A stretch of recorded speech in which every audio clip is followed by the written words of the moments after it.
रामू का काम कूड़ा कचरा साफ करना था। वह हर सुबह अपनी पुरानी साइकिल लेकर गलियों में निकलता और कचरे के ढेर को साफ करता। उसकी मेहनत के बावजूद लोग उसका मजाक उड़ाते थे।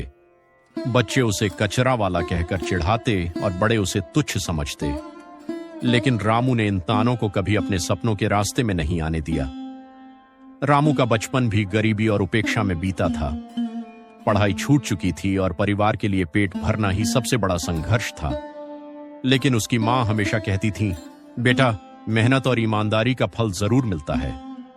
यह बात रामू के दिल में घर कर गई थी। एक दिन कचरा साफ करते हुए रामू को एक पुरानी किताब मिली। वह किताब किसी प्रतियोगी परीक्षा की तैयारी से संबंधित थी। रामू ने उसे उठाया और घर ले गया। रात को मिट्टी के दिए की रोशनी में उसने उस किताब को पढ़ना शुरू किया। पहली बार उसे लगा कि शायद पढ़ाई ही उसकी किस्मत बदल सकती है। रामू ने फैसला किया कि वह अपनी किस्मत बदलने की कोशिश करेगा। दिन में वह कूड़ा साफ करता और रात में किताबें पढ़ता। उसने स्थानीय पुस्तकालय में जाना शुरू कर दिया, जहां उसे कई प्रतियोगी परीक्षाओं की किताबें मिलीं। लाइब्रेरी के कर्मचारी भी उसकी लगन देखकर प्रभावित हुए और उसे मदद करने लगे। लेकिन उसकी राह आसान नहीं थी।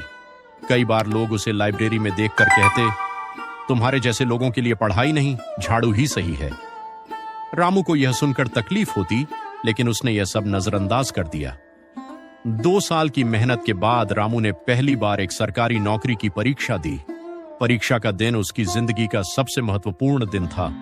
परीक्षा देकर लौटते वक्त भी लोग उसका मजाक उड़ाने से बाज नहीं आए। लेकिन रामू के दिल में उम्मीद की किरण थी। जब परिणाम आया तो रामू पास नहीं हो पाया।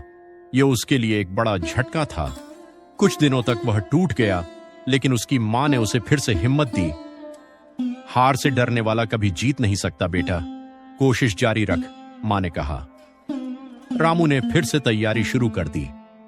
रामू ने अपनी गलतियों से सीखते हुए दुगनी मेहनत की। उसने छोटे छोटे खर्चों को कम किया ताकि वह अपनी पढ़ाई के लिए किताबें खरीद सके। इस बार उसने न केवल मेहनत की बल्कि अपनी रणनीति भी बदली। उसने मॉक टेस्ट दिए, समय प्रबंधन सीखा और अपने आत्मविश्वास को बनाए रखा। दूसरी बार परीक्षा का परिणाम आने वाला था। उस दिन रामू का दिल जोरों से धड़क रहा था। जब उसने परिणाम देखा तो उसकी आंखों में खुशी के आंसू थे। वह पास हो चुका था। रामू को एक छोटे अधिकारी के पद पर नियुक्त किया गया। यह उसकी जिंदगी का सबसे बड़ा पल था। अब वही लोग जो उसका मजाक उड़ाते थे उसे बधाई देने आए। लेकिन रामू ने इस सफलता को अपनी मंजिल नहीं माना। उसने अपने काम में ईमानदारी और मेहनत दिखाई। कुछ वर्षों में उसकी काबिलियत और लगन ने उसे एक ऊंचे पद पर पहुंचा दिया। अब वह एक बड़ा अधिकारी बन चुका था और उसके पास वह ताकत थी जिससे वह लोगों की मदद कर सकता था। रामू ने अपनी सफलता का उपयोग समाज की भलाई के लिए किया। उसने गरीब बच्चों के लिए स्कूल खुलवाए जहां शिक्षा मुफ्त थी। उसने सफाई कर्मियों की स्थिति सुधारने के लिए योजनाएं शुरू की। वह खुद उन गलियों में जाता जहां उसने कभी कूड़ा साफ किया था और सफाई कर्मियों का हौसला बढ़ाता। एक दिन एक पत्रकार ने रामू से पूछा, आपने इतनी ऊंचाई तक पहुंचकर भी अपनी जड़ों को नहीं भुलाया, ऐसा क्यों? रामू ने मुस्कुराते हुए कहा, क्योंकि मैं जानता हूं कि एक गरीब आदमी का दर्द क्या होता है। मुझे खुद पर गर्व है कि मैंने अपने संघर्ष को अपनी ताकत बनाया। रामू की कहानी पूरे शहर में प्रेरणा का स्रोत बन गई। लोग अब उसे हीरो कहने लगे।